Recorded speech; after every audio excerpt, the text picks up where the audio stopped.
Good day, mates, and welcome. Let's take a bit of a journey together, shall we? Not with our feet on the ground, but with our spirits soaring high above. Our destination is a true gem, a place tucked away in the heart of Switzerland called Winterthur. It doesn't shout for your attention. It sort of whispers, inviting you to come closer and discover its quiet wonders. But from up here, where we're headed, it transforms into something else entirely. A living, breathing map of stories, all laid out for us to see.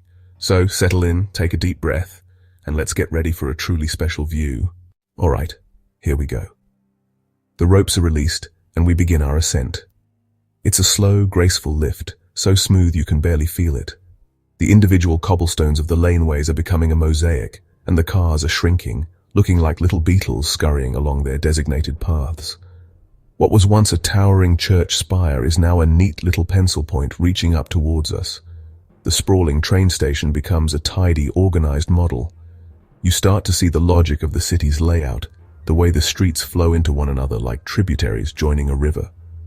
The winter sun, though low in the sky, catches the surfaces below, making them glint and sparkle.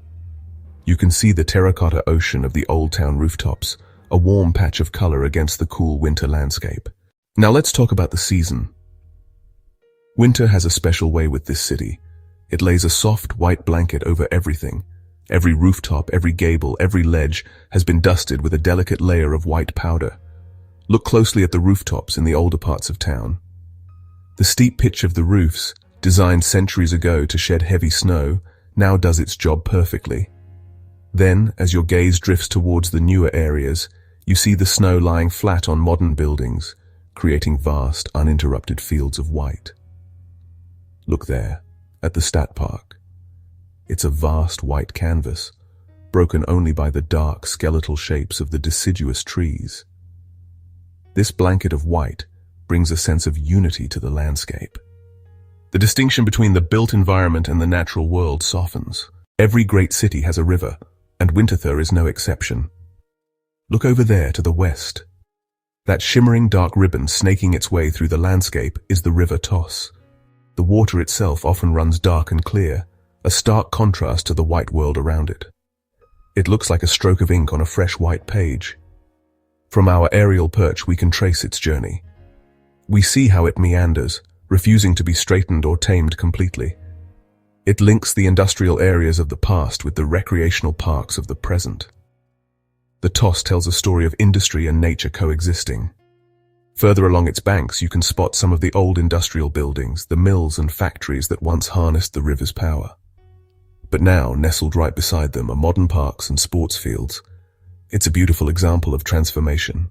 Now, let's guide our balloon towards the center, to the historical heart of Winterthur, the Altstadt, or Old Town. From up here, it's a magnificent sight. The defining feature is the sea of steep, pitched roofs covered in classic red and gray tiles, now beautifully accented with snow. The layout is wonderfully medieval. There are no straight, wide boulevards here. Instead, the streets are a charming, crooked maze. Even from this height, you can just make out the tiny figures of people strolling along, their colorful winter coats adding little specks of brightness to the scene. The twin towers of the Stadtkirche, the main church, rise majestically above the surrounding rooftops. They act as a compass point for the entire city. What's truly special about viewing the old town from above is seeing how it fits into the bigger picture. You can see the clear boundary where the medieval city ends and the more modern city begins. Even in the heart of winter, Winterthur's commitment to green space is obvious. Let's drift over towards the Stat Park, the city's main park. The bare branches of the ancient trees create intricate dark patterns against the snow, like delicate ink drawings. One of the great joys of an aerial view is discovering the hidden spots you'd never see from the street. You'll start to notice them, hidden courtyards and secret gardens. In the residential areas, you can see the private back gardens, each a unique little patch of white, some with a lonely garden chair or a snowman standing guard. Places like the Lindbergh or Goldenberg Hills are significant forested areas that push right into the urban fabric. From up here, they look like great white waves of nature lapping at the edges of the city. The beauty of these parks in winter is in their stillness. The snow muffles the world, and the space feels held, preserved. It invites contemplation. Now let's turn our gaze to a different part of the city's story. As we float towards the areas that were once the industrial heartland, the architecture changes. We see large, impressive structures made of red brick and steel. These are the former factories and locomotive works like the old Sulzer Areal. What's remarkable from our vantage point is seeing how these industrial giants have been repurposed.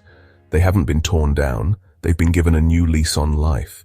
The repeating patterns of the windows and the solid, reassuring presence of the brickwork have a beauty all of their own, especially when softened by a dusting of winter snow. The old and the new are not in conflict, they are in conversation with each other. The brick factories provide a sense of history and authenticity, while the modern additions bring new energy and life. We are looking down not at a graveyard of industry, but at a thriving testament to Winterthur's ability to reinvent itself, to honor its past while confidently building its future.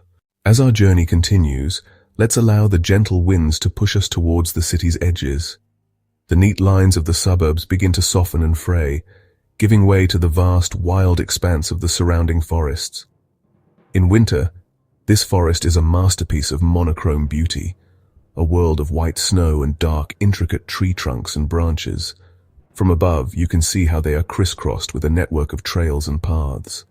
The woods are the city's playground and its sanctuary, a place to breathe deep and escape the urban rush.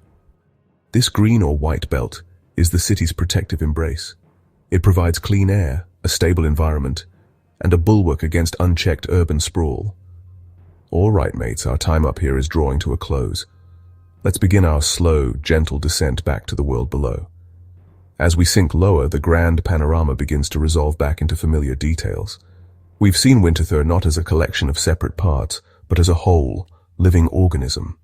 It's a city that feels balanced, thoughtful, and deeply connected to its own history and environment. Winterthur has shared its peaceful, wintry soul with us. It has been a true privilege to share this journey with you. A beautiful place, full of quiet wonders. Take care, and may you always find a moment to soar.